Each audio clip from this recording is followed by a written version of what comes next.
ये कुछ 1450 लेवल से। अब यहां से देखें तो स्टॉक कुछ 25% गिरता हुआ नजर आ रहा है। 25% का इन्हें ऑलरेडी लॉस हो रहा है। स्टॉक जहां पर अब ट्रेड कर रहा है वो भी कुछ 52 वीक लो का ही लेवल है। इस साल में देखें तो स्टॉक करीबन इस साल के हाई से 40% नीचे गिर चुका है। अब इतना गिरने के बाद क्या यहाँ पे वैल्यूएशन वाइज थोड़ा अट्रैक्टिव नजर आ रहा है? तो देखिए आज ये गिरावट देखी थी क्योंकि नतीजे बहुत निराशाजनक थे। सिर्फ इंडसइंड बैंक के नहीं, कोटक महिंद्रा बैंक के भी मेरे ख्याल से दूसरी तिमाही के नतीजे निराशाजनक थे।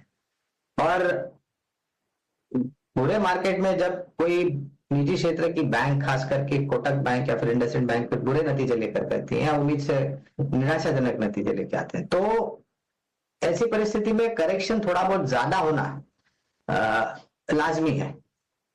अगर लंबी अवधि का नजरिया है तो इस स्तर के आसपास, क्योंकि हमें लग रहा है कि अब 1055 के आसपास मेरे ख्याल से मौजूदा स्तर है इंडसइंड बैंक का, इस स्तर से नीचे की तरफ गिरावट सीमित लगती है। तो एवरेज करना अनिवार्य रहेगा, और अनिवार्य इसलिए भी रहेगा क्योंकि इनकी खरीद थोड़ी बहुत ऊपर की तरफ की है। तो देखिए संदीप जी, इनमें से दो स्टॉक्स जो आपने नाम लिए, आई थिंक ग्रासिम के भी आज नंबर आने हैं, ग्रासिम और यूमोटो कॉर्प के। तो मैं बेसिकली एफ&ओ कंपनी को ज्यादा ट्रैक करता हूँ। तो एफ&ओ में यदि आपने HEL का नाम लिया, तो HEL को यदि मैं शॉर्ट टर्म के लिए देखूं तो बिल्कुल ठीक कहा आपने कि बहुत एक शार्प रन अप के बाद एक करेक्शनल फॉल हमको देखने को मिला है। और एक कल के ट्रेडिंग सेशन में 200 एक्सपोनेंशियल मूविंग एवरेज के नीचे शेयर ने एक बार फिलहाल क्लोजिंग दी है। 4066 के आसपास की क्लोजिंग थी इसकी।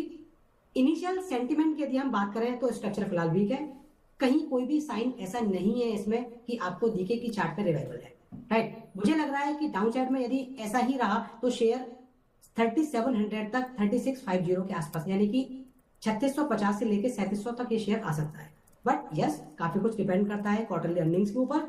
यदि अर्निंग्स बीट्स द एस्टिमेट अच्छी आती हैं, मार्केट की एक्सपेक्टेशन को बीट करती हैं, तो मुझे लगता है कि जो कल का जो लो है 4060 के आसपास का, वो हो सकता है शॉर्ट टर्म के लिए एक बॉटम बन जाए और हायर साइड में आपको 44 तक के लेवल देखने को मिल जाए।